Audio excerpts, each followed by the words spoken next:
आगु टेस्टिंग होता 30 टा जिले में मेडिकल कॉलेज आम टेस्टिंग फैसिलिटी अवेलेबल अच्छी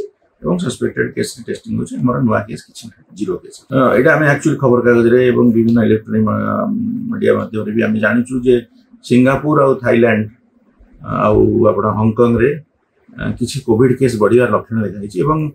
तांका डिटेल आम देखुथुलु WHO सहित भी आम कथबार्ता WHO सेमती तक किछि रिपोर्ट नाही हमर जो माने अछि WHO रो कंसल्टेंट किंतु तांकर जो बाहर छि रिपोर्ट सेते बाहर छि जे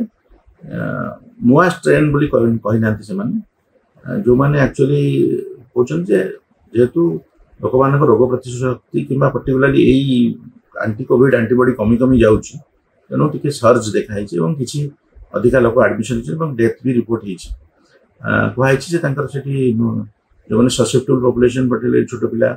आउ एल्डरली पीपल विथ डिजीज एवं केयरफुल रहिया कोहाइ छि किंतु भारत रे हमर जाय किसी स्पेशल अलर्ट जारी करा जायनी आमे समस्त अलर्ट अछु आमे भी सरकार के सहित एवं विभिन्न गवर्नमेंट ऑफ इंडिया से जोगाजोग रे अछु जहाँ आसीबो इन्फॉर्मेशन आमे आपन जनसाधारण शेयर करिवु एवं से अनुसार आमे पदक्षेप निश्चित करिवु।